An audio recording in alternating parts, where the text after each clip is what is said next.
Welcome to Second Take, the show that takes a look at the issues behind the news. President Cyril Ramaphosa has announced that the regulatory framework governing distributed generation power projects will be amended to facilitate more investments by mines, smelters, factories, and farms. Terence joins me to discuss the significance of the State of the Nation declaration. Hi, Terence. Morning, Chanel. What is the background to this announcement? Well, I think the main background is that South Africa continues to experience electricity shortages, ongoing load shedding, and the prognosis is that we're going to remain power short unless we add significant capacity. Now, we know that we are going to be adding independent power producer capacity. We know that Medupi and Kusile are going to be coming on stream eventually at full capacity. But the analysis that Eskom has done shows that even with that, and even though we've got flat demand projected into the future, there's going to be a decommissioning of almost 10 gigawatts of old coal capacity. And that's going to mean that even after we add the RPP, add what Eskom needs to do residually with its build program, we're still going to be about 6,000 megawatts short. So the background to this is that we need to get capacity outside of the RPP program, outside of Eskom, and it's really what people have generally termed, or in the old days termed, self-generation or own generation. These are larger scale embedded or distributed plants. So there is obviously the household rooftop that also go in, but these would be larger projects, and this would help close the gap. So that's really the background, trying to find another lever to close this electricity supply-demand gap. Why is the current licensing exemption threshold seen as a constraint? Well, at the moment, projects of anything larger than 1 megawatt in size, which is not very large, needs to go through the full licensing process with the National Energy Regulator of South Africa. So even a 1 megawatt project, it almost has to go through the same sort of rigor as a project like a Medupi or Kusile or a nuclear new build or a utility scale wind or solar plant. So it's quite an onerous process.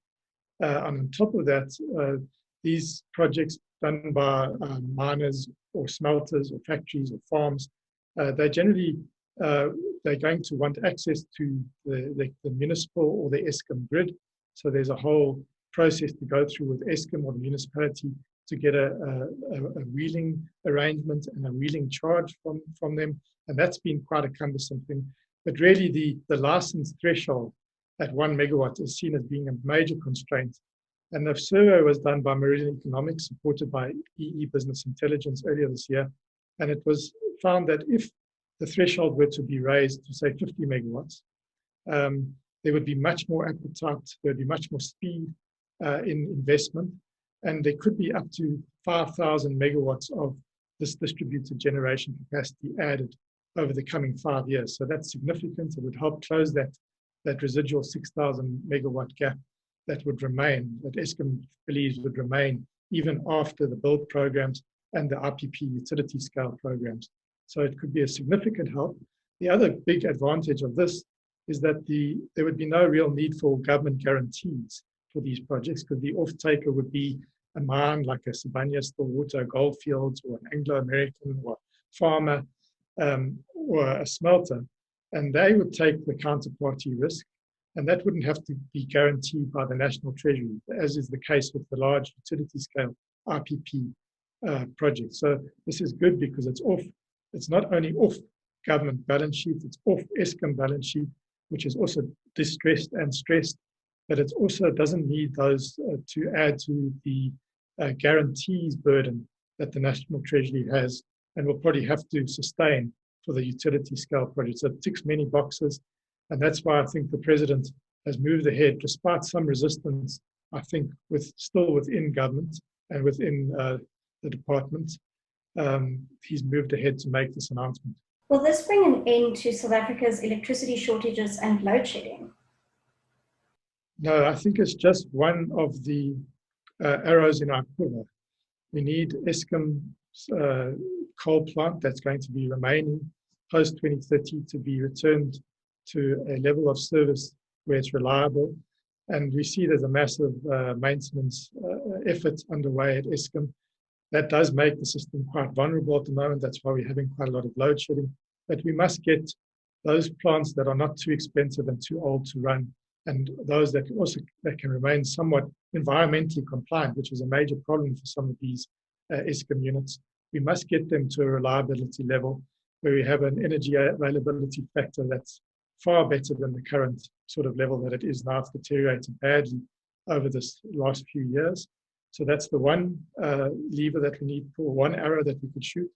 The second is to get Medupi and Kusile. I think Medupi is now, all units are in operation, but get all those units operating as they should and make a decision as to whether all the units at Kusile must be finished, which seems that is where we are going, even though it's quite an expensive build program. And there are alternatives. I think that would be another arrow to shoot. Then we have to look at the utility scale RPP program. The president announced that 2,000 emergency generation project, the risk mitigation projects, those bids were in December. That evaluation should be nearly complete. We should hear some announcements there. It is controversial because I think it's going to add quite expensive long-term electrons into the system. But anyway, we need capacity and it will help. And then we need to really get moving on the RPP procurement program, especially the renewable bid window 5, which is, we haven't had a procurement round since 2014. It's outrageous. We've been in a power crisis since 2008, and we have had this hiatus in procurement of renewable energy since 2014. We need to get that moving. And there's signs that that bid documentation will come out very soon, and that we need to have subsequent rounds, a sequence of subsequent rounds to acquire that capacity, which is now the cheapest electrons that we can add into our electricity system.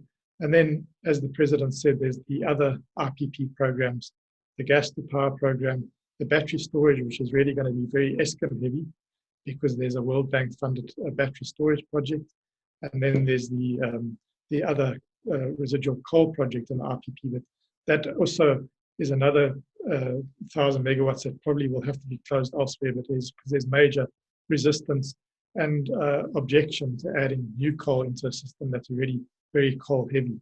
So there are a number of things that have to happen simultaneously, but this liberalization of the distributed generation market is urgent, and we hope that the 3-month amendment schedule that the president announced in the State of the Nation is adhered to. And we also hope that when it comes off the word processor and into the Gazette, that it is something that is palatable to the farms, the mines, the factories to actually start their investments and for them to be able to contract with RPPs at that level. Thank you. That's the Second Take show for this week. Thank you for watching, and join us again next time for more news analysis. Also, don't forget to listen to the audio version of our Engineering News Daily email newsletter.